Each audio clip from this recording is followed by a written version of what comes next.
You're watching KUAM News Extra with Sonia Artera. And welcome back. It is often said that teachers never get the credit they deserve. And if there's one representative that can speak to all the hard work Guam's teachers do and all the sacrifices they make to help the 33,000 children they serve, that representative would be none other than Matt Rector, the president of the Guam Federation of Teachers. Now, what are the top 3 concerns that teachers are sharing with you right now going into the new school year? Number 1, air conditioner's not working. 2, overcrowding.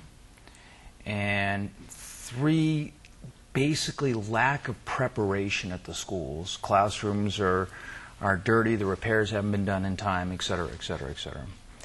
Not to kick it back to you, just curiously, what does the GFT Teachers Union do to help schools prepare for the new school year? Well, I'll tell you, this school year started off different than any other school year. It was very historic.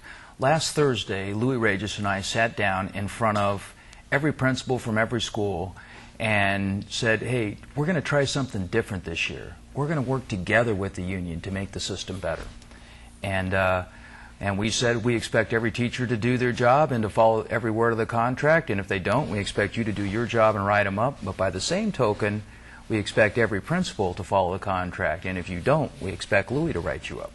So it was an interesting thing. Now we can all get together and work on things spelled out in writing, and if it's not, figure out how to fix it.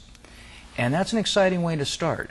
And how to start the school year is basically the problem with why everything's so bad is because we had no money. Do you know in fiscal year 2006, GPSS only received $151 million. If we were to receive the national average for that year, we would have received $348 million. How can you possibly expect that we can give our kids the quality of education they deserve with less than half the national average? It is just insane, and we're stealing from our kids and we're stealing from our future, and the best thing we can do right now to help the Department of Education and all of Guam and the island of Guam as well is to hold our senators accountable and make them start doing what they need to do so they can fully fund the public structure that makes our life real here on Guam.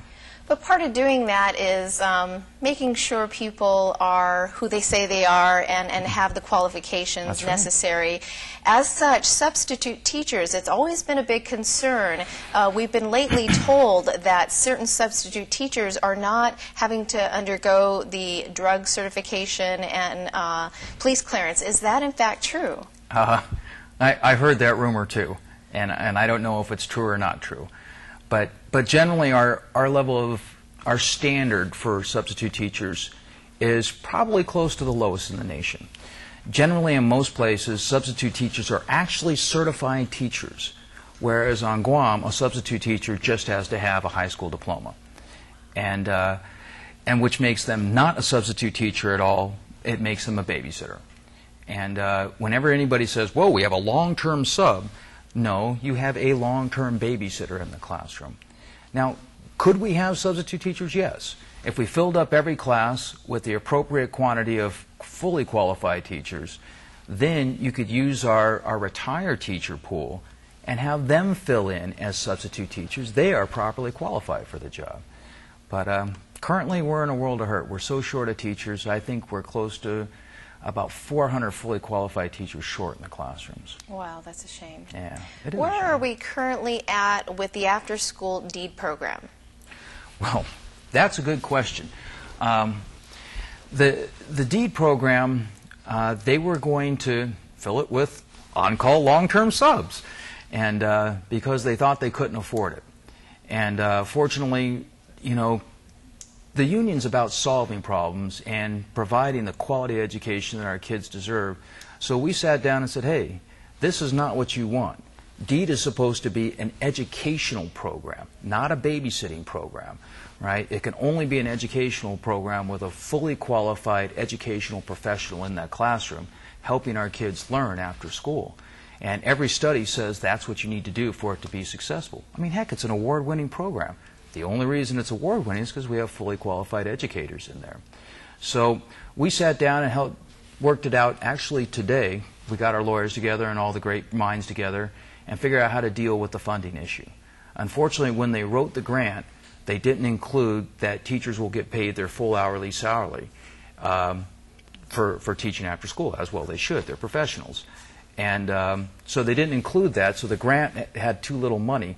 So what we said is we'll work with them to get the money appropriated by the legislature, and I'm sure the legislature wants to have full quality educators in the classroom for our children, and we'll appropriate the extra, I don't know, what is it, $500,000, $1 million, something like that, over a school year is like chicken feed, really, when it comes down to it. So we're going to accept what's called, oh God, now I can't think of the word. Always, right? But basically, they're going to get paid up to step 4 now, and then once the money gets appropriated, then we'll go back and retro pay. Delayed compensation. There you go.